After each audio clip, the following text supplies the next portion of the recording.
Hello, everybody. My name is Gilda Ross. I'm the Glenbard Student and Community Projects Coordinator, and I'm so happy to welcome all of you to the first program in our 26th year of the Glenbard Parent Series.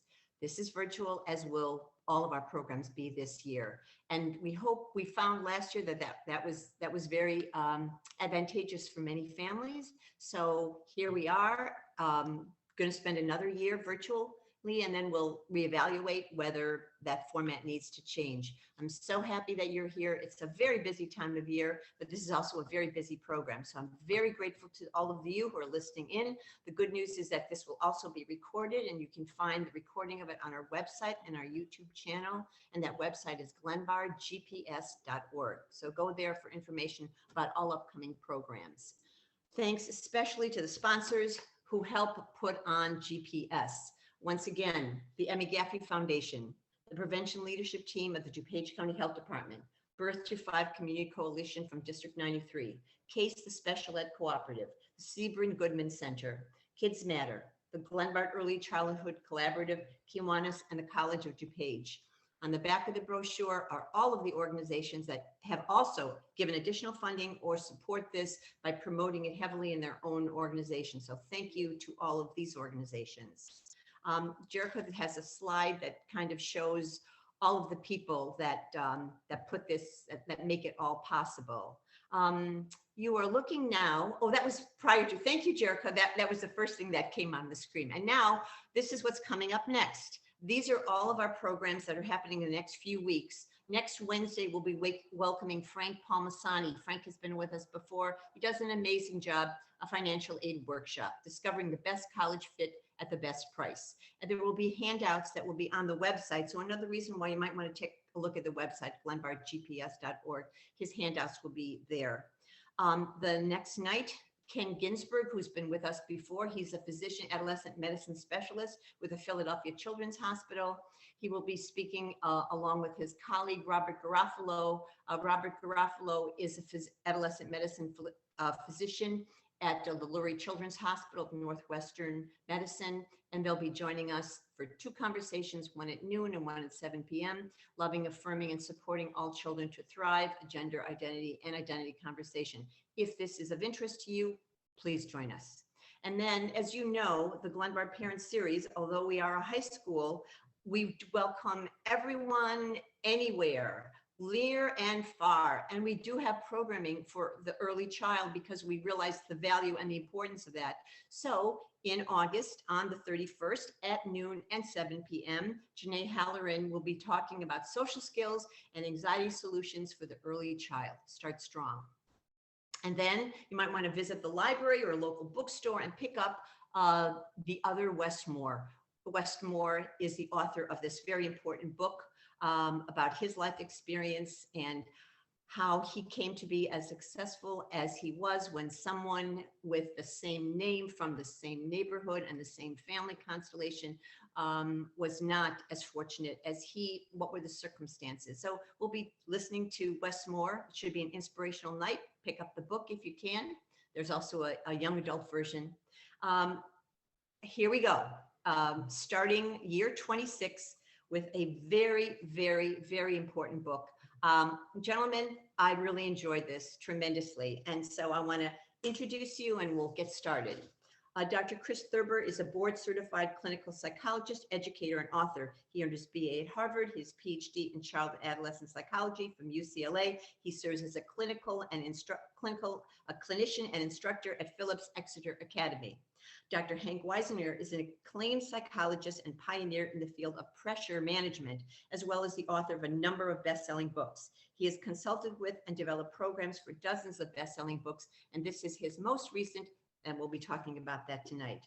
Gentlemen, take it away. Thank you. Yeah, thanks for having us, Gilda. It's a pleasure to be on GPS. I'm, listening to the other upcoming presentations, and it really speaks volumes about your commitment to youth development. And I'll start right out by saying what our book is about. So The Unlikely Art of Parental Pressure, just the title, art suggests that there's still some finesse here, that there's great science behind what Hank and I wrote about in the book. And all loving, well-intentioned parents are just fumbling their way through a lot of every day. But more importantly, we discovered that parents have been asking the wrong question about pressure rather than a quantitative question: how much pressure is enough, or how much is too much, or how much would be detrimental to a child's mental health. We were really focused on a better question to ask, which is much more relevant to both performance and young people's mental health, and that is, how is pressure applied? So the first take-home point is to stop thinking about pressure in terms of quantity and pay attention to the way in which pressure is delivered. One of our premises that we started out with is that there are many kids, young adults, who are very successful and are basically free of mental health issues. And there are other kids, young adults, who are successful or not, but they have mental health issues, serious mental health issues. And what we found as we started to look at the research around this, it is global. It is in China, India, Australia, UK. And again, as Chris mentioned, these are all well-intentioned parents. And many times, inadvertently, they are creating what we would call unhealthy parental pressure. And what we found, as we looked at this in a research perspective, that there were certain attributes, and I would like everybody listening to sort of rate themselves, because these 5 attributes tell a story of how unhealthy parental pressure is created.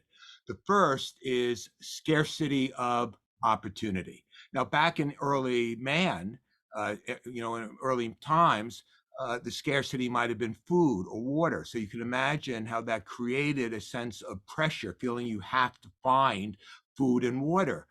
Today, the scarcity of opportunity would be how many spots are at Harvard or Princeton or Yale.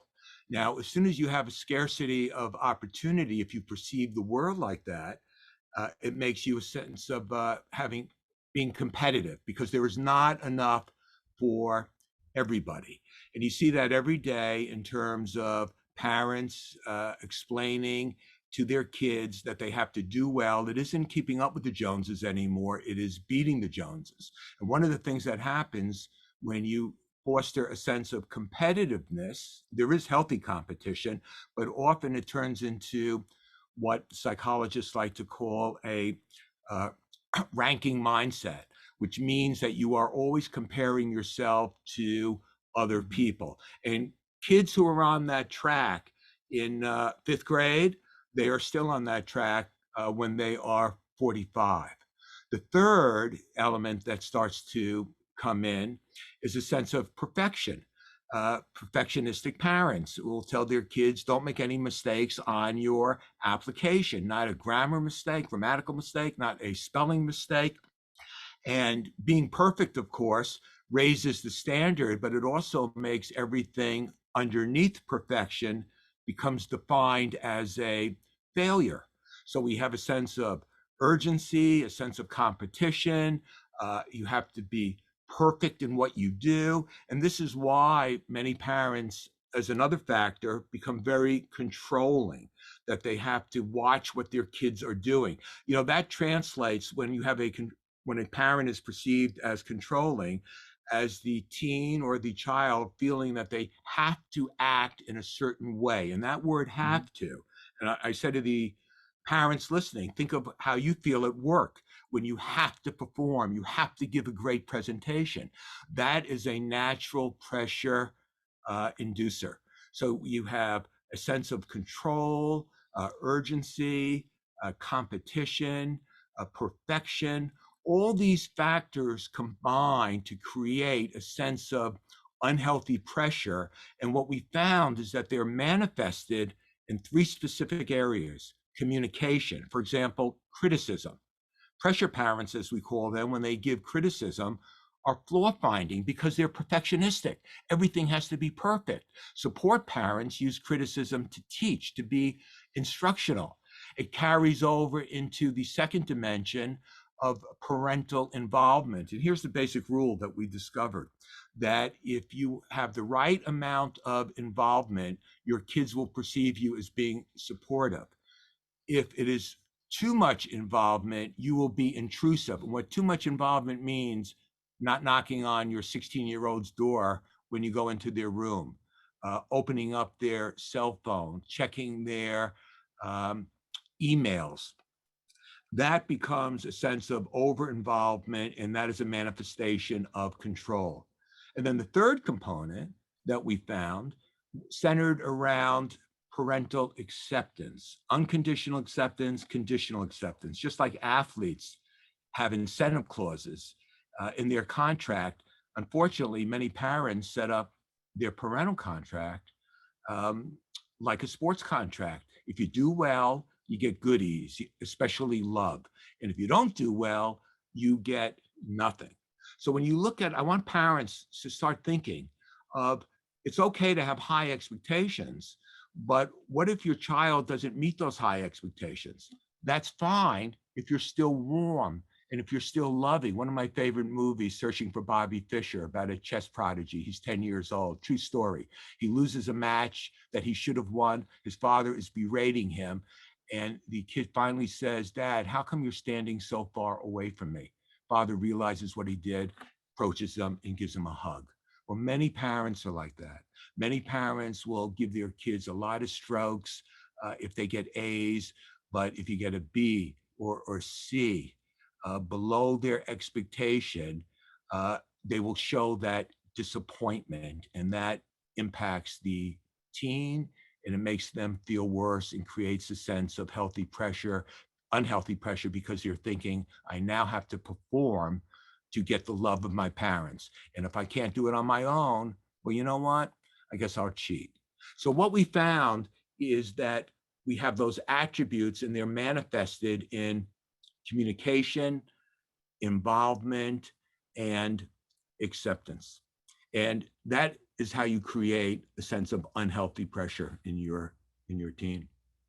What I hope a lot of people picked up on in Hank's summary of our book is that these are all loving, well-intentioned parents. I mean, our premise was that you can't not apply pressure. If you love your child, and this might be a parent or other caregiver, it could be a coach, teacher, mentor, clergy, any person who cares and devotes a lot of their time and energy and resources to the upbringing of a child is naturally going to apply some pressure. And what we're trying to say in The Unlikely Art of Parental Pressure is, well, there is a way to apply this pressure, this inescapable application of pressure, because you love these kids, but there's a way to apply it that diminishes their performance and has a significant negative effect on their mental health. And there's a different way to apply that pressure that actually will enhance their performance and won't have a negative effect on their mental health. So again, well-intentioned, loving parents.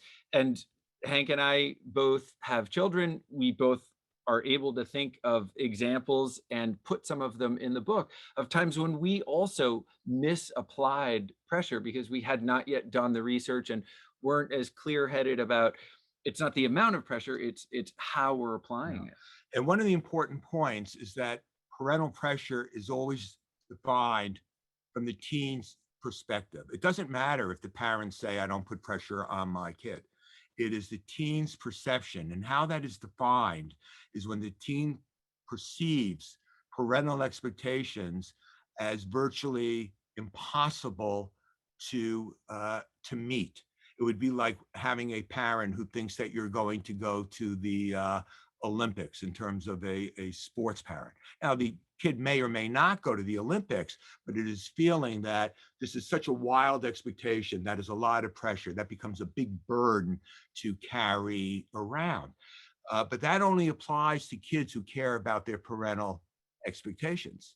In other words, the more important the teen makes that parental expectation, the more pressure he or she will feel. So, and this is why parents inadvertently put pressure on their kid when they say, this is the most important test you'll ever take. Because the more important you make something, the more pressure you will feel. It's counterintuitive, but the parent would be much better off saying, this is just another test. Just like elite athletes will say the Super Bowl or the World Series seventh game or the NBA championship is just another game. And it all starts at the big bang of parental pressure is parental expectations. So we would ask all parents to think about, what are the parental expectations they have? Are they realistic? How do they formulate them? What are the parental expectations that you had? What are your first memories? Did you think that they were realistic? And what many parents should think about is, just because an expectation of their parents was put upon them doesn't necessarily mean that expectation fits their kid. This is the part in the book where we get a little more sort of Freudian and psychodynamic, is thinking about, as Hank just said, are you replaying a dynamic from your own childhood and your own relationship with your parent? And it's, it doesn't take years of analysis, but it does take some reflection to think, okay, am I setting expectations that are unique and specific to my child, rather than living vicariously through them and foisting expectations onto them that actually are a holdover from my own childhood, right? Because one of the things that parents, I think, are concerned about when they hear us talk about applying pressure in a different way is, wait a minute. This must mean that I just have to lower my expectations. I'll have to be that like really soft, permissive parent, just like let my kids do whatever they want, or tell them that whatever grades they get are fine. And nothing could be further from the truth. Keep those high expectations, but think about how you express those expectations, right? And Hank and I talk about, and I really have to give you credit for this phrase, but it's become a mantra, and that is, do your best. We want you to be your best, not the best. So, the obvious example where every parent would say, oh yeah, of course, I would never do that. I would never make a mistake. Let's imagine that your child was born without legs, which sometimes happens. You would no sooner tell that child, I expect you to run a 100-yard dash. Now, maybe someday, if they have amazing prosthetics, they'll be able to do that. But the expectations can be extremely high for someone that may not have one or both of their limbs, but you want to customize those expectations to what you understand is the potential capacity of that particular child. Now, that's an obvious example, but when it's not striking and visual, it's easy for us as parents to confound these two things.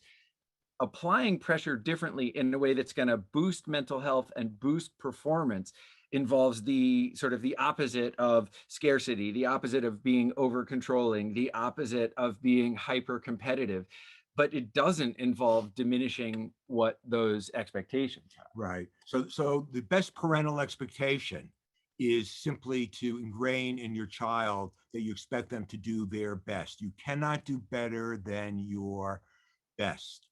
So what we're saying is that what causes unhealthy parental pressure are those attributes that the parent perceives the world as being scarce, and you have to be perfectionistic and you have to be competitive, mixed in with unrealistic parental expectations, and also the criteria of success. Talk a little about that, Chris. Yeah, I mean, when we narrow the criteria for success, when you say that the only way to succeed in life is to go to an Ivy League college, or the only way to have respect as an athlete is to go to the Olympics, or the only real credibility that an artist would have is if their work ends up in the Guggenheim or something like that.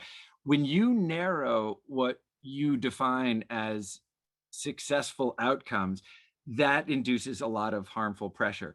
And when you heap on top of that it's very high stakes. In other words, it's not just a narrow outcome, such as you have to go to this kind of school or that kind of school, but it's super high stakes. If you don't go to this kind of school or that kind of school, or get your art exhibited here, or go to this world-class competition, then you won't amount to anything, or that wouldn't be considered success, or it will be downright failure, or worse yet, as Hank said, the child feels that the parent is going to withdraw their love.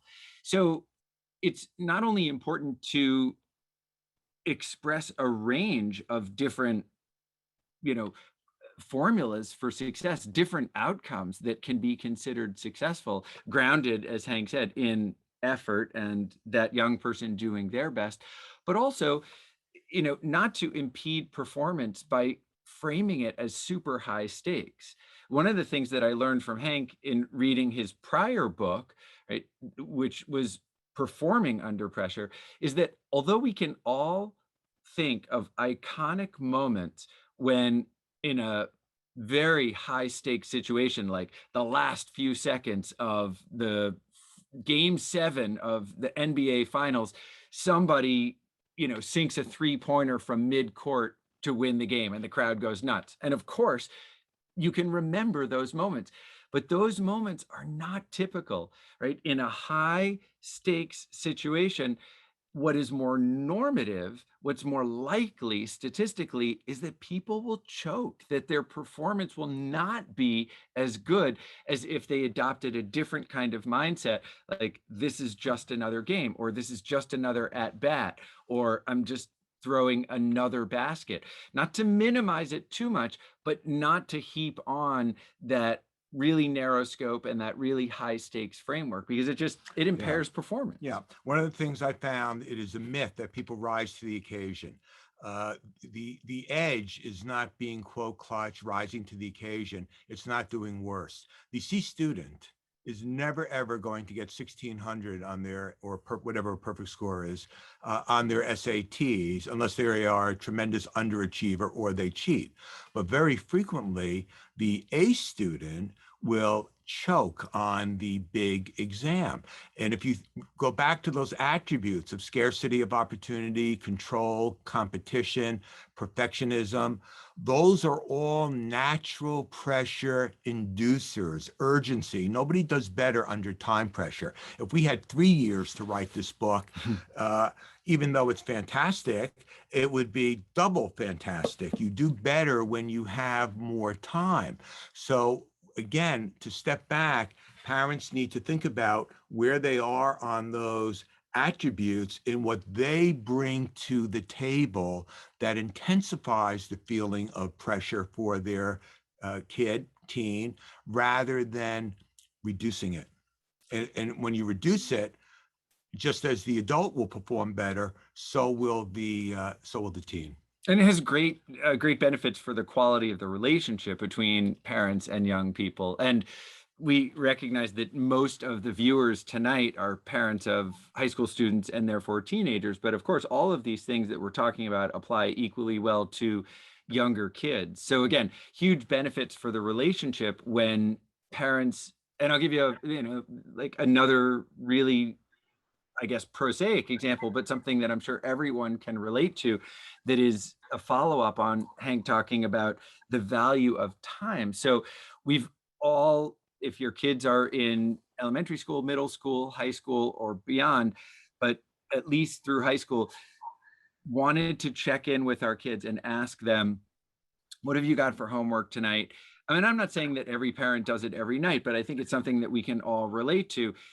What have you got? Tell me what your, assignments are. What's coming up next? What about that research report? When is that due again?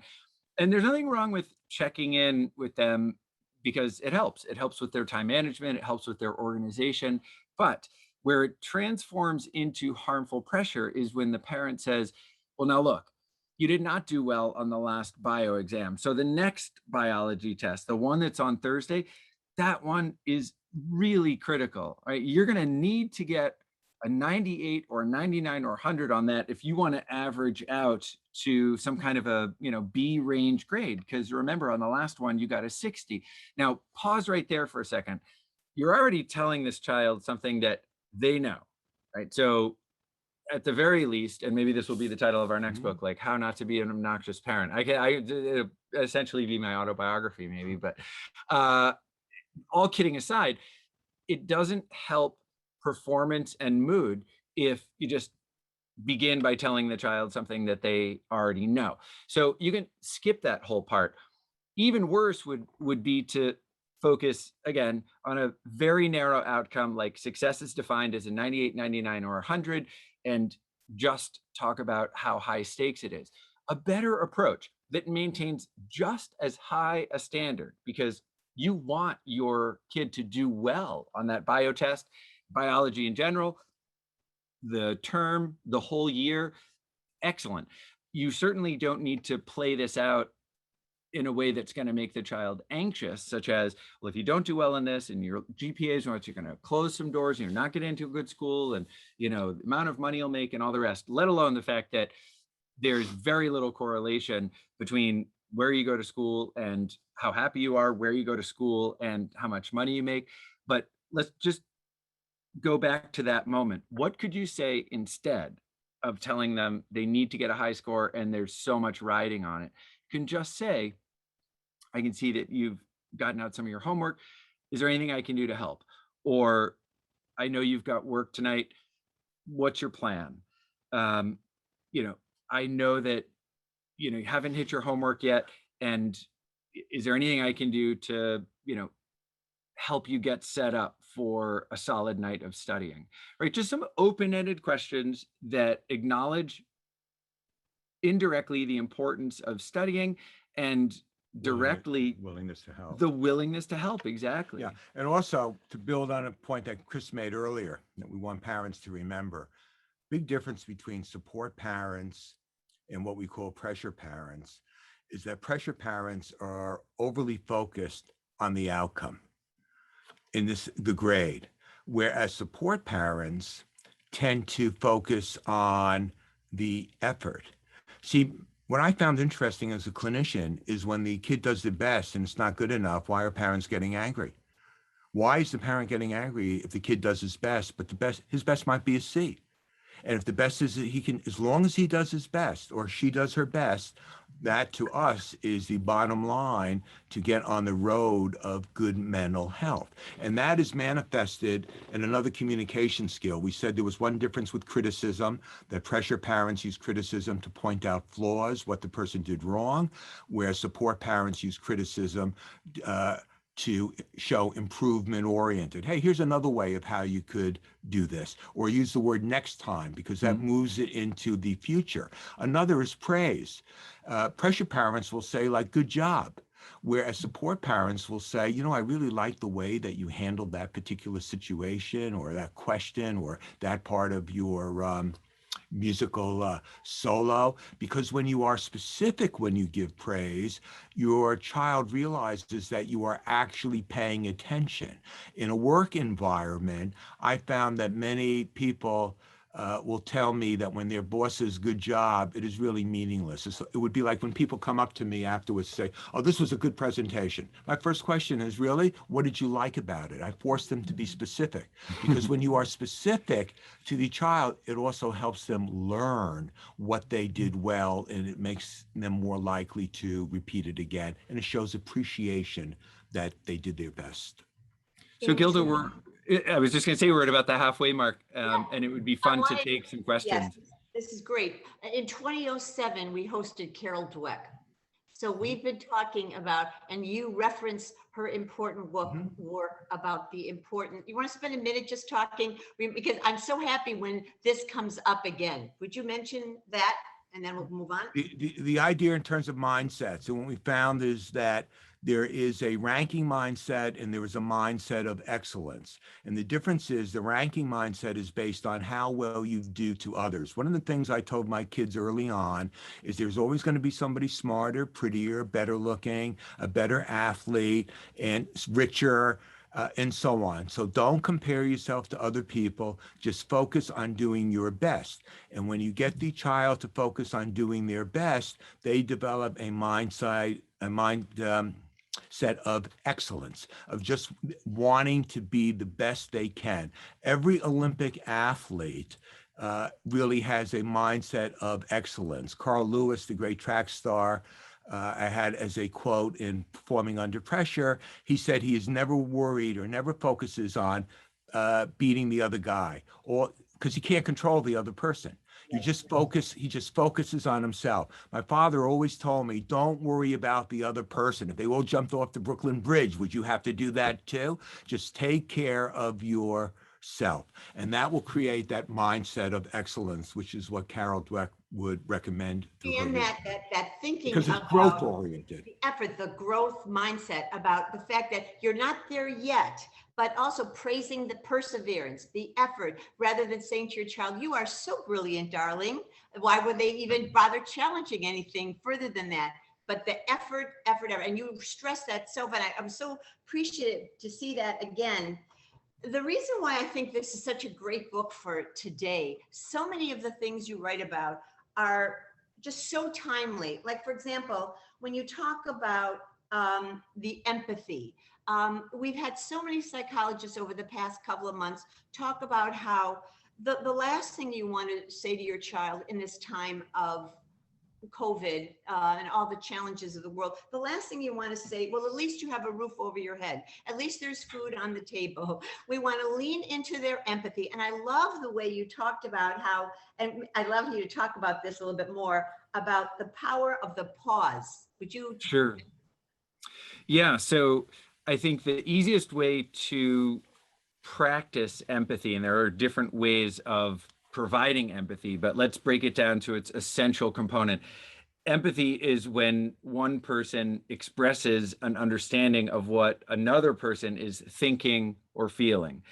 And we tend to confuse empathy with agreement. So the biggest reason why parents and other caregivers don't provide empathy is they disagree with the premise. So to use your example, Gilda, if a child says, oh my gosh, I can't believe we're starting the school year again. We have to wear masks. I thought we were over this.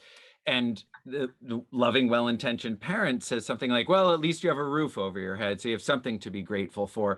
The reason that that parent is responding that way is they sort of disagree with the premise of the child's feeling, like you're seeming ungrateful or you're seeming to miss the forest for the trees. Yes, you have to wear a mask and that might be annoying, but you don't have to worry about where the next meal is coming from or whether you have clothes to wear for today or a roof over your head, right? So we sometimes as parents have that reaction that clouds empathy, whereas a parent who's really tuned into what that child is thinking or feeling might say something such as, you're disappointed. I can hear the disappointment in your voice. You're really looking forward to starting this school year without any kind of COVID restrictions, right? Now, the power of empathy is in the pause, as we write about in the book. So not only is that a wonderful empathic statement because it contains an adjective, disappointed, that describes a feeling, or sometimes you can describe a thought like confused, but the parent who says, oh, I can hear the disappointment in your voice, or you must be so disappointed, knowing that you're not starting the school year off, totally normally, right? Full stop. Don't say, but at least you have a roof over your head, or, but you can still run and jump and play and talk and participate in class with a mask over your face. Not only does your child know that, but you've now completely contaminated your empathic statement with some kind of follow-up, the subtext of which is you're really not grateful. And the child's not going to feel understood. They're going to feel criticized. You can have a conversation about gratitude, but the reason that the power of empathy is in the pause is when you stop at the end of that sentence that contains an adjective that describes a thought or a feeling. When you say, you must be so disappointed. And then you just silence, you just look at your child. It's powerful for two reasons. One, if you're wrong in how you've characterized their thought or feeling, if they're not feeling disappointed, they're feeling angry or they're feeling sad, or they're feeling worried, it's in that pause that they will say, well, no, Dad, it's not really, no, I'm not, I'm so frustrated. Then you can say, oh, okay, you're frustrated. Like, tell me more, right? So you might get a correction, but 9 times out of 10, you'll probably be right about how you're characterizing, their thoughts or feelings. The second reason why that pause is so powerful is you give that person, in this case, your child, time for that to sink in. And they'll say to themselves, okay, like my parent gets part of what my experience is like. So I don't feel so lonely. And, I don't feel as disappointed as I did 4 seconds ago. So it's so important to let that sink in, and so important to give that, young person an opportunity to revise a little bit what you've said. Let me give you a real example for me personally. When my son was in 9th grade, he comes home from a test. I think it was a science test. And I said, well, Danny, how'd you do on the test? And he said, I saw a lot of things that I didn't know. And I was about to say, see, I told you should have studied, longer and so on. And you didn't prepare. And then I caught hold of myself. And I remembered when I took a chemistry test in 10th grade and everything looked like Greek to me. I didn't understand. Some of it was. Some of it was. And I said to him, I thought about that experience that I had. And I said to him, I said, Danny, that must have been really scary. And he said, yes, that's exactly how I feel. And then later on that night, we had a study, a discussion about preparation. I contrast that from years earlier when I was helping him with his math in my kitchen, and my daughter walks through, who was 6 years older. So he was in 4th grade. She, I guess, was in 10th grade. And she said to me, Dad, you don't have to yell at him. And then he started to cry. I never felt that bad in myself, and I never did it again. So as a technique for parents, the next time your son or daughter has had maybe a poor audition or did poorly on a test, or they had a fight with a friend, instead of responding quickly and trying to solve their problems. And when you pause, you're not trying to solve it. You're just trying to get them to reflect upon it and trying to relate to it. If you can think of a similar experience that you had, you will end up responding more effectively. It's an application of emotional intelligence. You're using your thoughts to stimulate your feelings so that you can respond more effectively. And notice what Hank said there. Reference internally one of your own experiences so that your empathic statement is genuine and you have some insight into what your child might be feeling. Later on, you could talk about that personal experience, but the best kind of empathy doesn't immediately turn the focus back to you. Like, oh yeah, you did bad on that test. That reminds me of the time I did really poorly on a test. Wait for that. What Hank is saying is internally reference it so that you really can be in a position to provide empathy and steer clear of both problem solving and confounding, empathy with agreement. Whatever you think about what they're going through, child comes home and says, so-and-so, my significant other, just broke up with me over a text message. I can't believe it.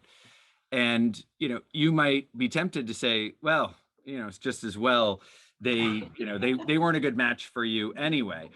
Again, you disagreed as a premise with the relationship, or you didn't endorse it, but agreeing or disagreeing has nothing at all to do with empathy. Right now, your kid is in pain, and that's what you're trying to connect with. Like, oh no, and over text message too. So you're just blindsided by this. Okay, blindsided, an adjective. And one of the things also that we found is, like, when we express acceptance, many people only use verbal communication. I'm amazed at how many times I saw kids being dropped off at college and the parents shake hands. Where's the hug?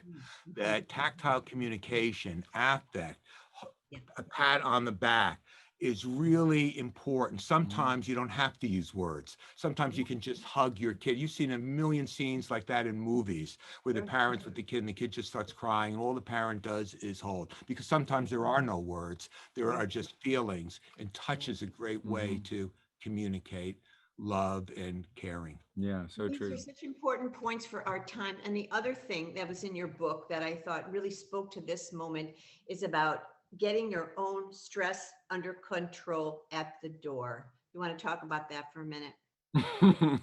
Well, there are a lot of different ways to do that, but I think as caregivers, we are at our best when we have sort of taken a breath and, leaving our own stress at the door. Could be at the end of a workday, or could be you're coming from one place in your house or apartment to another place, having just had a really difficult phone call or text exchange with a friend, like anything. But we've all had the experience of letting some of that, chapter one emotion that is our own and doesn't involve our child contaminate chapter two, which is, something involving our child. So look, we're not superhuman, and it's normal to have moods, some of them very positive, some of them quite negative.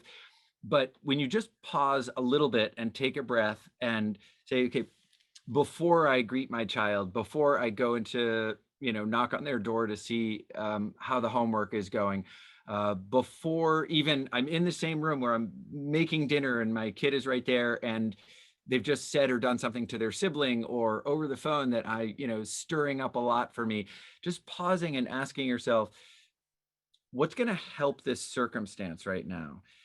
What is going to help nurture this relationship that I have with my child? And again, still holding up very high standards and being clear if your child has broken a rule or transgressed in some way. This isn't about being permissive, but the value of just checking your own emotions at the door is whatever interaction you're about to have with that next person, in this case, your child, is really going to be something that you're proud of and feel good about later on, and that that benefits your child. But I will say, all parents make mistakes. Doesn't matter whether you have, a PhD.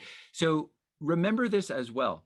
There's no statute of limitations on apologies and on making amends.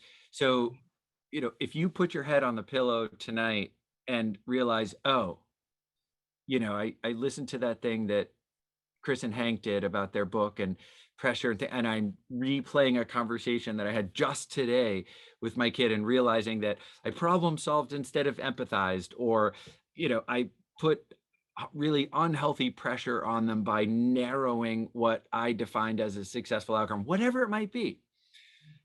Go to sleep, relax, take a breath. You're human. And the next morning or the next day, when you have an opportunity to talk to your child, say, I was replaying the conversation that you and I had about the thing and the place and the guy with the stuff, and I realized I wish I'd said something different. What I wish I'd said was X, because what I did say, here's my concern about that. Kids love that, and they will be like infinitely forgiving. Not only are you communicating as a parent that you've spent time thinking about a prior conversation and it means something to you to get it right, but you're also setting a wonderful example. It's exactly what we want kids to do, right? Absolutely. Absolutely. You're modeling the behavior. A good exercise for everybody listening is to write down, and this is what people do not want to do. They just want to think about it, but you actually have to write down, say, 5 situations that your child does that you find really upsetting or annoying. And then you're going to have to deal with them again.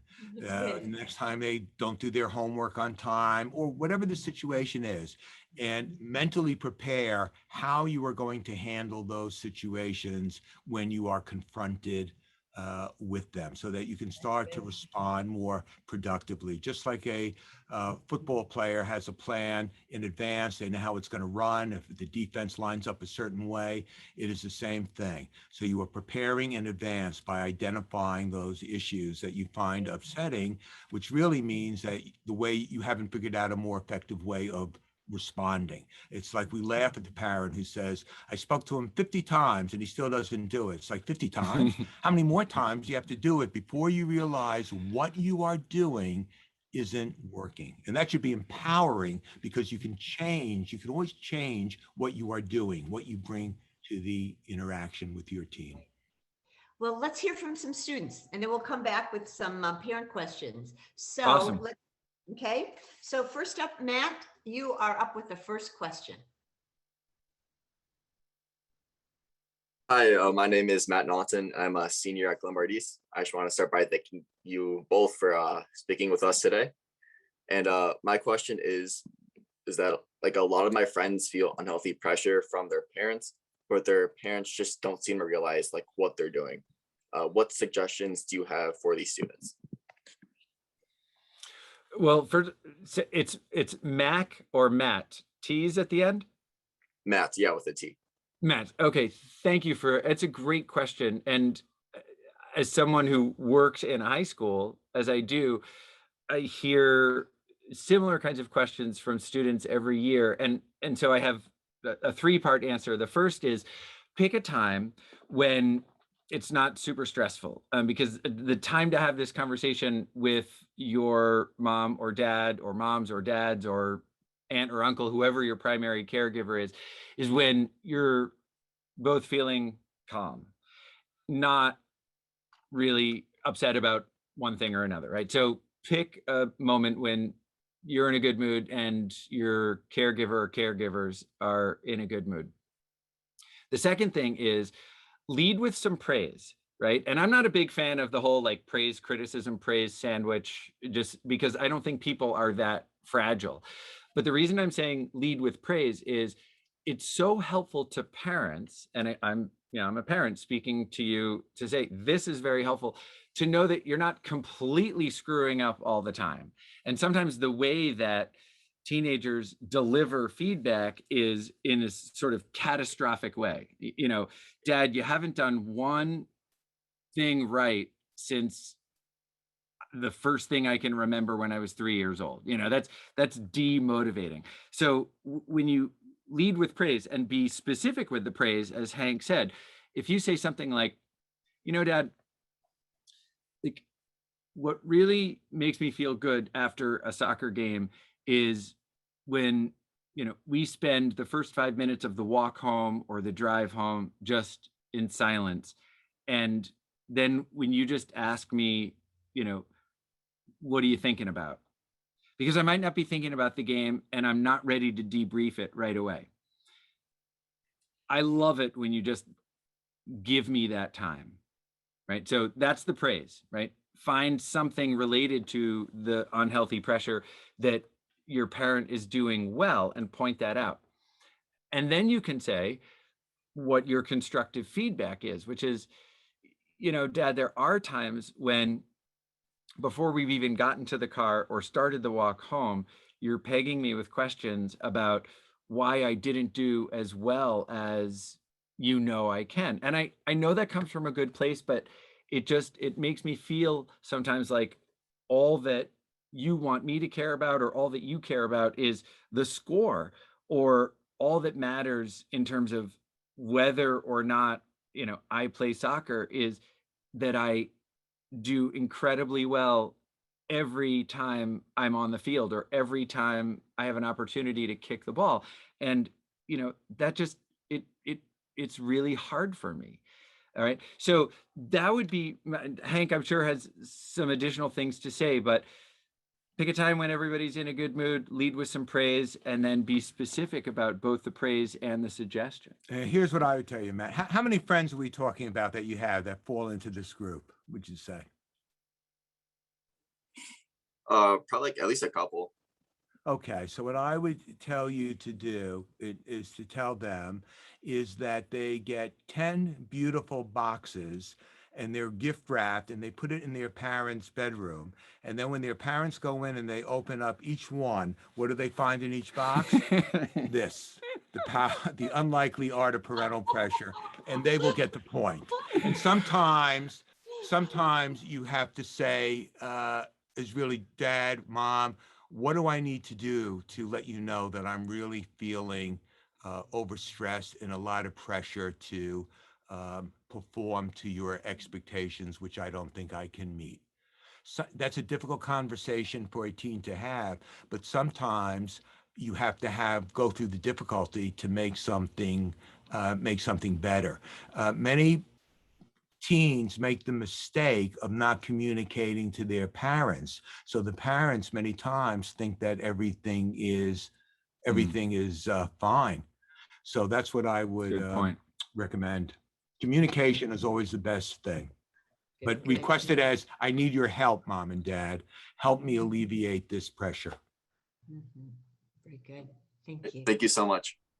Thank you, Matt. Up next, Ken, you're up. Hello, my name is Kenny Gibson. I'm a senior at Glenbard West this year. I want to thank both of you guys for having us and talking to us as well. And my question is, why do you argue, in the unlikely art of parental pressure, that applying pressure is natural for parents? That's good, Ken. Because I think that when a caregiver of any sort, parent or otherwise, is invested in a young person's development, they will want to set high expectations, again, customized and realistic for that particular young person, but high expectations given what is, developmentally reasonable. I think also that, parents and other caregivers take a great deal of pride in how their kids do. What we argue in the unlikely art of parental pressure is that there should be a focus more on the child's character than the child's skills.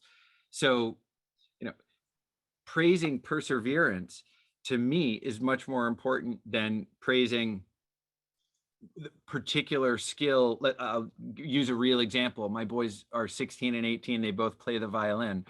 Sure, I think it's wonderful when they master a new piece. It's beautiful. It's fun to listen to. Maybe they'll get to perform it in a recital. Maybe they won't, but good for them. And it's also, pleasant for the people around them.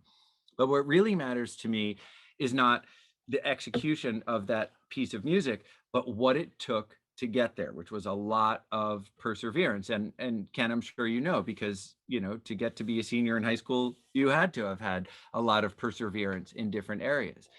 So, my wife and I used to give our boys a bouquet of flowers at the end of their violin recitals if they had a solo recital, which, I don't know, starting when they were 5, 6, 7, they did once a year, just because, I don't know, we were sort of mindlessly following that tradition.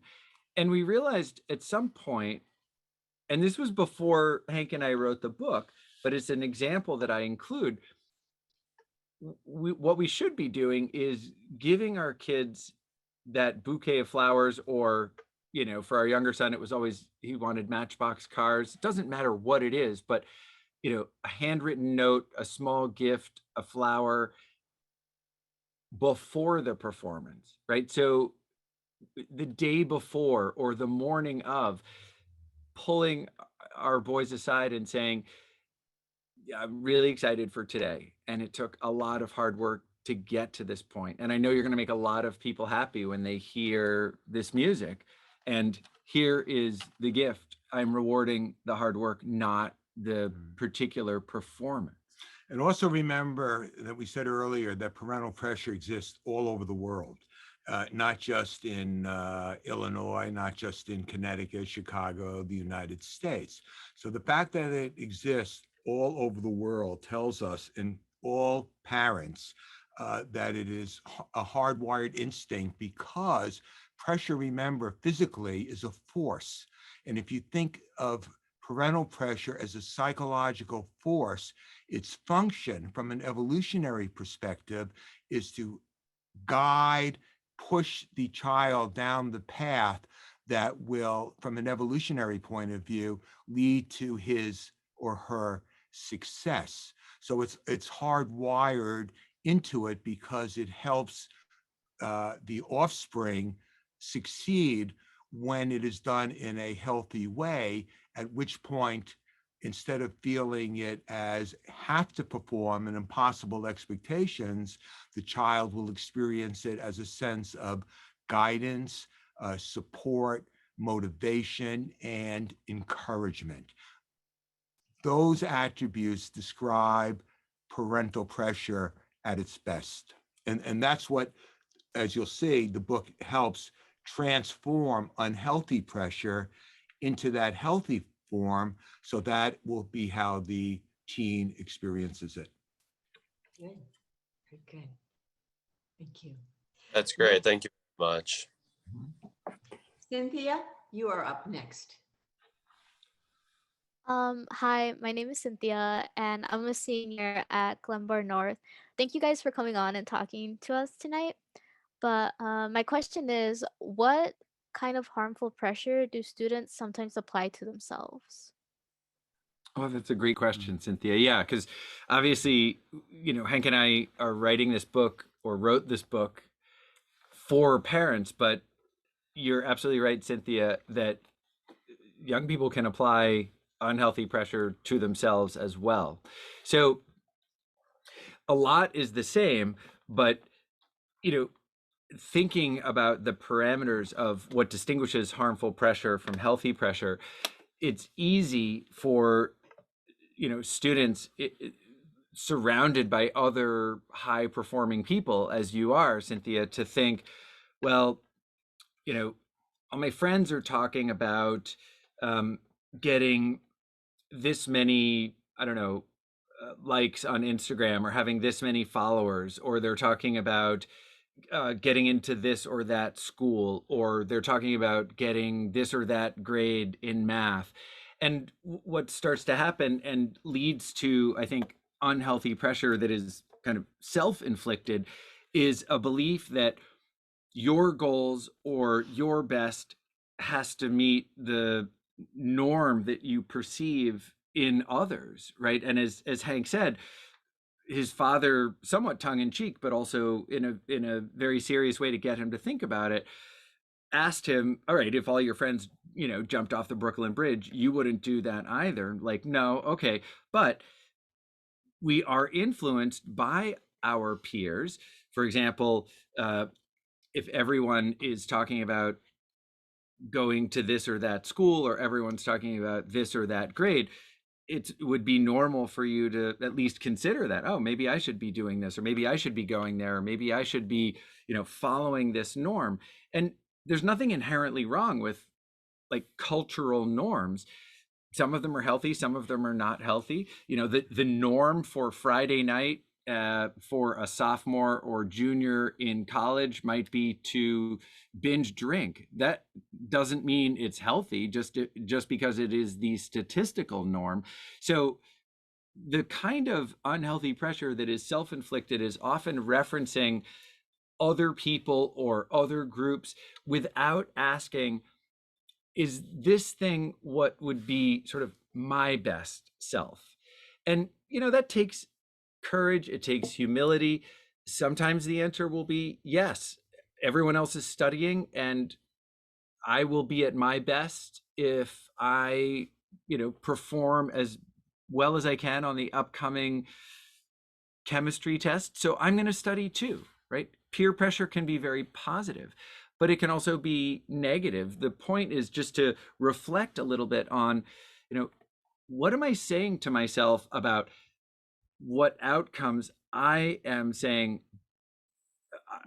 what outcomes I equate with success, and what am I saying to myself about how important these things are, right? Is it really super high stakes to get this many followers or have this many likes, or not really? Like, it might feel good a little bit, but are the stakes really that high? So asking yourself how you define success and asking yourself what importance you attribute it will, I think, help diminish the unhealthy dimensions of pressure. And one last thing is that applying some pressure to yourself can be very beneficial, right? There's healthy pressure, there's unhealthy pressure. Remember, it's not about the amount, it's about how you apply it. I was going to ask, have you seen differences in like girls at Exeter and guys at Exeter in terms of the types of pressure they put on themselves? Or do you find it's for all teens, it's basically the same sources?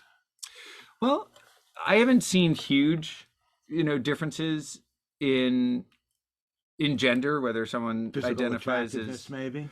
no, I think that yeah, I don't think there are huge differences. It may manifest slightly differently, but whether someone identifies as male or female or gender fluid, or I have seen in Exeter and other high schools that concerns about appearance, concerns about grades, concerns about external kind of metrics of popularity, such as on social media, can become a kind of unhealthy self-inflicted pressure, And I could think, again, to reiterate what Chris had pointed out, that when you're feeling that you're putting unhealthy pressure on yourself, to ask yourself why it is so important. And I think that becomes a good way of maybe tapping into your belief system and your values. For some people, social acceptance, for all of us, is important.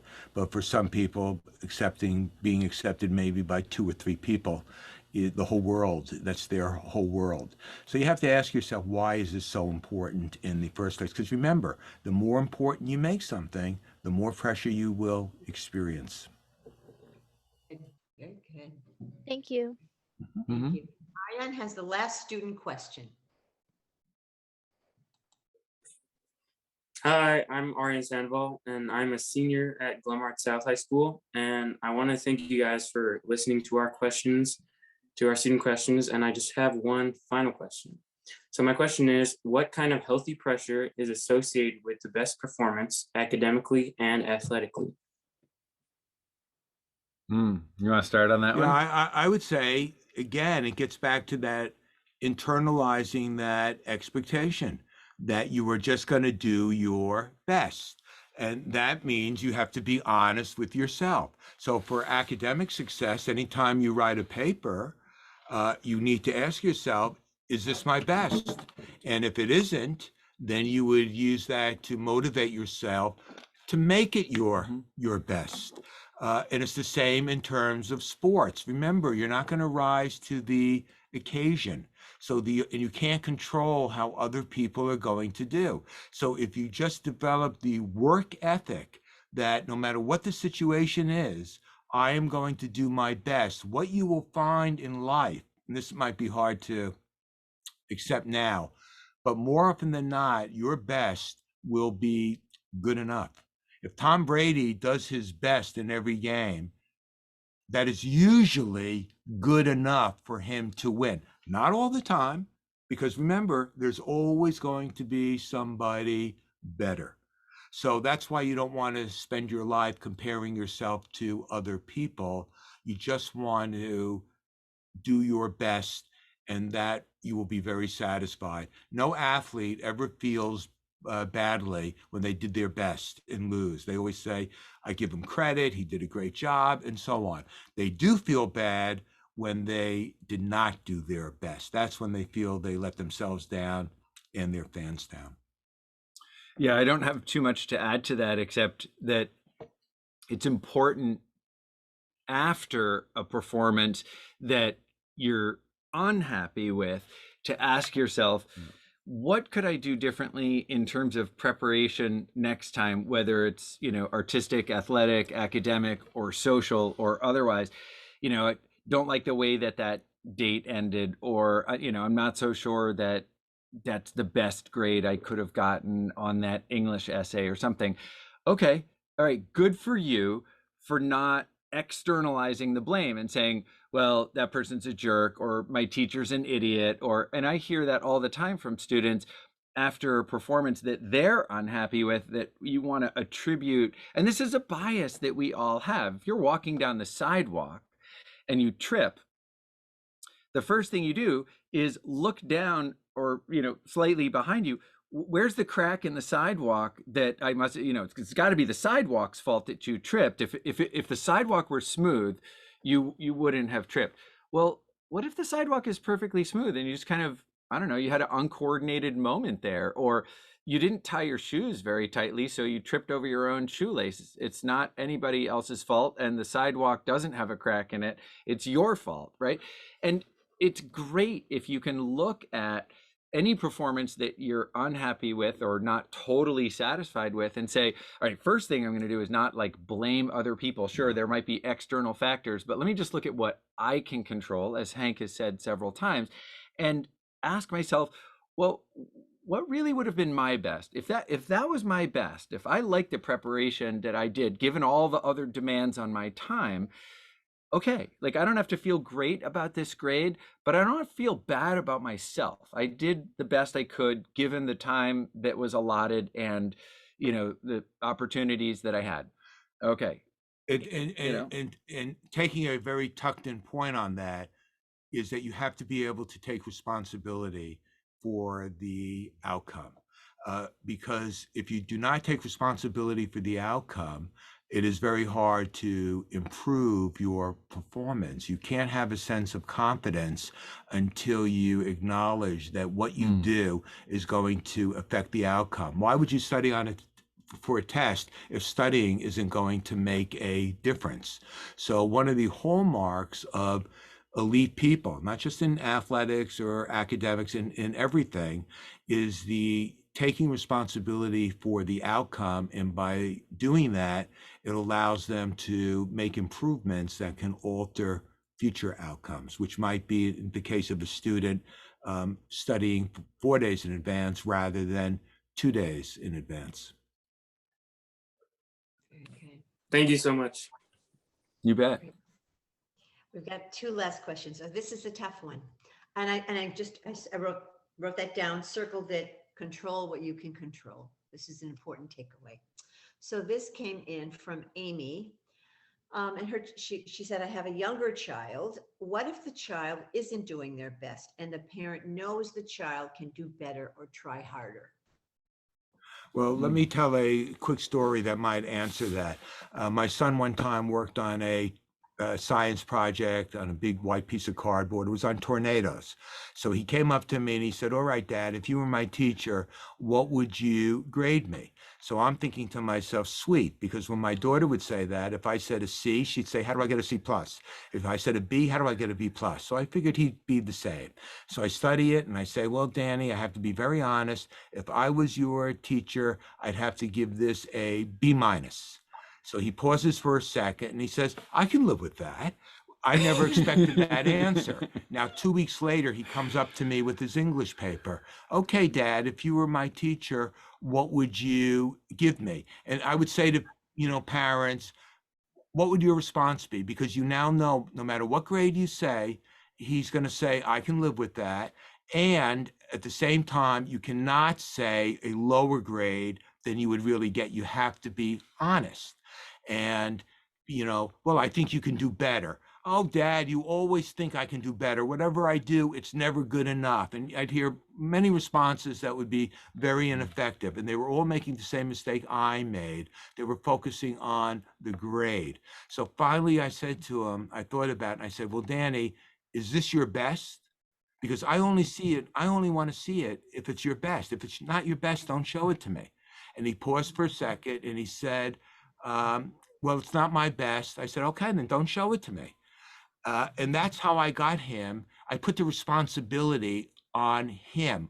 I said, this is the bind. Only you know if this is your best. I don't know. If you're telling me this is your best, you're finished. If you're telling me it's not your best, do some more work on it.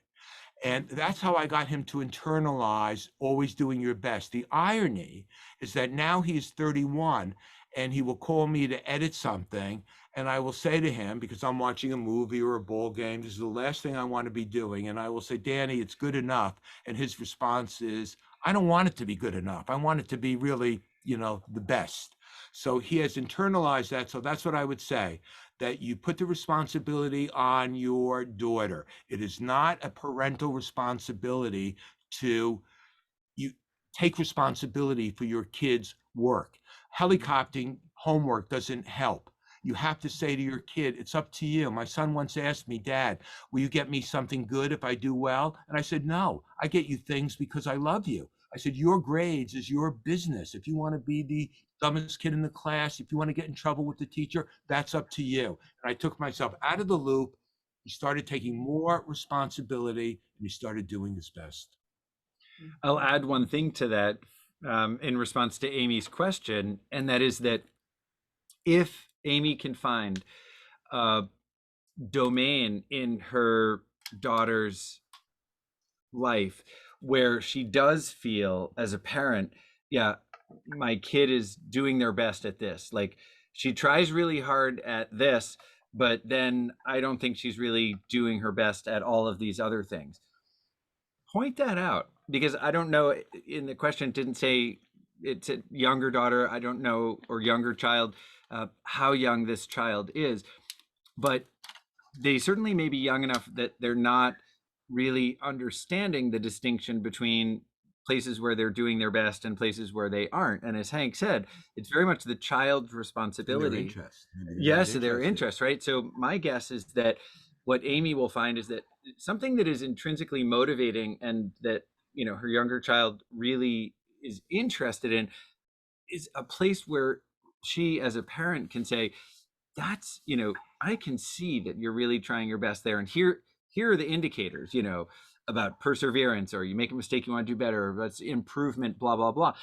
But pointing out a domain where she does feel that her child is doing their best, and then asking some open-ended, non-judgmental questions about, like, what might it take to put that kind of effort into this kind of work.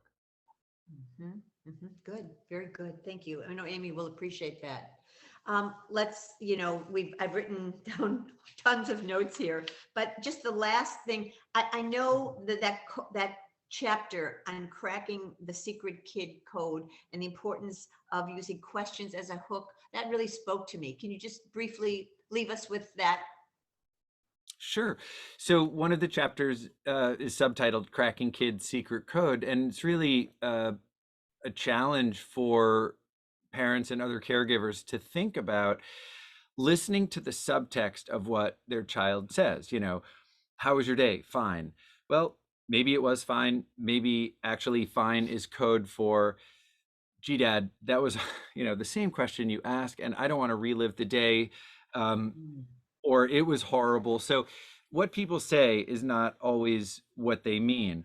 And when you spend some time listening for what the subtext might be, and, you know, sometimes the body language and the tone of voice give you a cue or clue that the words can't be taken at face value. Sometimes they can. You might be at a, you know, a party and the person you're talking with is galactically boring. So you say, if you'll excuse me, I need to use the restroom. Now, you don't have to go, but, you know, politeness is a kind of code. The subtext, if the person knew, would be, you know, pretty rude, pretty painful to hear. You know, you wouldn't probably say out loud, I haven't listened to anything you've said in the last 5 minutes because I'm preoccupied with something else and I find this conversation really boring. You just say, you know, I need to use the restroom. Now, interactions with your kid are the same. Sometimes when I say I need to use the restroom, I really do. Other times I just need to remove myself from the situation and I'm being polite. Sometimes, you know, parents can do great things in terms of their relationship with their kids if they try to listen for what the subtext might be and, you know, provide empathy that is a response to the subtext. Or if you feel like you're getting a kind of superficial answer, ask a better question. Yeah, one of the things that we found is a difference very concretely between pressure parents and support parents is the use of questions. I already said there's differences with criticism, differences with praise, and there's differences with questions. And what pressure parents will do is use questions to collect facts. That's why kids feel many times interrogated. What did you do? Who did you speak to? What's your homework? What'd you get on the test? And so on. Support parents will use questions to help their child, son, daughter, teen, articulate their thoughts and feelings. They will ask questions along the lines of, well, how do you feel about it, or what do you think about it, or tell me some more of your thoughts. You must remember, in any relationship, there's different levels of information exchange. In the riskiest forms are yet ironically the most important, which are thoughts and feelings. It is risky for a teen to tell his parents what they really think. It is risky for many teens to tell their mother or their father how they really feel, because these are teens that many of them are taught this is how you should feel. Pressure parents will use the word should a lot, as in you should do what I say, you should follow my rules, you should meet my expectations. So how we want parents to think about how they dialogue with their kids using questions, and get questions can be a wonderful thing when you use them to get your teen to articulate their innermost thoughts and feelings. Beautiful. You know, obviously we've gone longer than our hour because you have so much information to share. It's all here in this great book, The Unlikely Art of Parental Pressure, a positive approach to pushing your child to be their best self. Who wouldn't want that? Thank you, gentlemen. What a pleasure talking with you tonight. Thank you so much. Parents on the line, caregivers, be back next week. Two important programs. Spread the word. Everybody's welcome. Thank you. We'll talk again, okay? Thank you. Thank you. Bye-bye. Thank you.